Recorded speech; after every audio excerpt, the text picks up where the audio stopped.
Welcome to VidZet. I'm Dr. Ted Noel. We have reached a point when we must do as my mother used to say and call a spade a dirty old shovel. It's time to lay the truth in front of the world. Charlottesville was an ugly event, but the facts of the event go like this. Charlottesville City decided to remove a statue of Robert E. Lee. A white supremacist group applied for and got a permit to speak in a park against removing the statue. It was an application for speech that's protected under the First Amendment. And remember that if people say all sorts of pleasant things, those don't need First Amendment protection because they're things that nobody's going to complain about. What we need the First Amendment for, and what the Founding Fathers made very clear, is that the First Amendment protects despicable speech.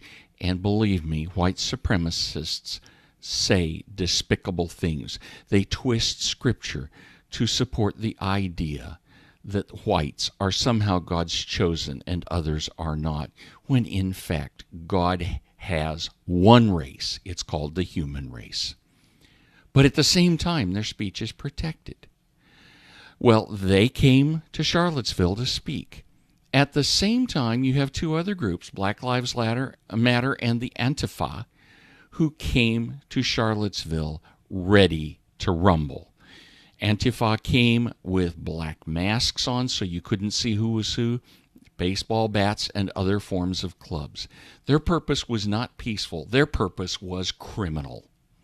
Their job, as they saw it, was to kill, maim, and destroy the despicable white supremacists. And remember, they're despicable. They are evil. But Antifa and Black Lives Matter are just as evil. Remember that. Both sides were evil. There were no good guys in this fight. So what happens? The city of Charlottesville revokes the permit at the last moment and tells the white guys, get out of here. So they start their way out, and now they're in a place where Antifa can attack them. And what do the police do? Absolutely nothing. The job of the police is, when they see a crime being committed, to intervene and stop the crime. Their job in this case would be, when they saw people with clubs, to get in the way at the risk of the harm to themselves, stop the fight, and if necessary, use lethal force to shut down people who are threatening lethal force or using lethal force. Using a club is a deadly weapon. Now, what did the police do? Nothing whatever. We don't know yet whether they were told by the city to do nothing or whether they were told by the governor of Virginia, Terry McAuliffe, a very liberal Democrat, to do nothing. We don't know yet. That information hasn't come to light. But the police were derelict in their duty. So now we have two sides who are evil. But the ones instigating the fight are the Antifa and Black Lives Matter. Those people came ready to rumble. The white supremacists came ready to speak. And when the fight broke out, understandably, the white supremacists went to defend themselves. Now, the man who drove the car into the crowd, injuring many people and killing the lady, was evil. We don't know the details of it. He has a history of schizophrenia, which may mean that he had a mental illness that was set off by things. But at the same time, he was evil. No question. So what do we look at now for our leaders? President Trump, as soon as he got as much information as he could to begin with, stood up and condemned both sides. He was proper in what he did. He condemned violence on both sides. It was met with outrage from the left that he didn't properly condemn the KKK and white supremacists. So, even though he had condemned David Duke and the KKK and white supremacists 8 months before, he came out and did it again. Now he's evil because he didn't do it quickly enough. Let's make one thing clear. It does not matter what Donald Trump does. It will always be wrong. The left will always declare it's wrong because he didn't do it their way and he didn't come over to their side.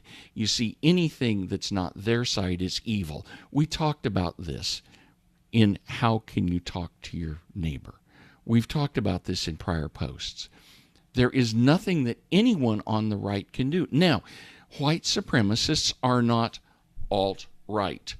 Alt-right are people like Alex Jones at InfoWars who get involved in conspiracy theories and put up things like the Pizzagate nonsense and so on. Alt-left does the same thing, but it's just a different set of conspiracy theories. These people are neither alt-left nor alt-right. They are evil. That's all you need to say. They are evil. But what do we find? We find Mitt Romney and my Senator Marco Rubio becoming snowflakes and condemning Donald Trump for not being forthright enough. He was forthright.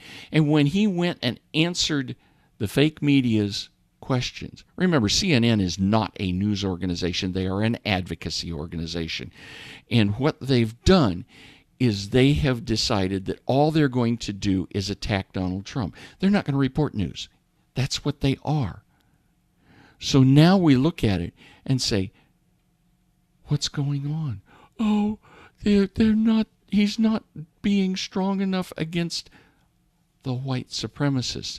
They don't care that he was strong against the left supremacists. You see, he was strong against evil on both sides. But the Republican snowflakes, oh, let's remember that the Speaker of the House, Paul Ryan, joined this chorus and condemned the president. At this point, I find myself looking back at a writer from over a century ago. And here's what she said. The greatest want of the world is the want of men. Men who will not be bought or sold, men who in their inmost souls are true and honest. Men who do not fear to call sin by its right name. Men whose conscience is as true to duty as the needle to the pole. Men who stand for the right, though the heavens fall. We have such a man in the White House. Will we find any others? I'm Dr. Ted Noel. Thanks for listening.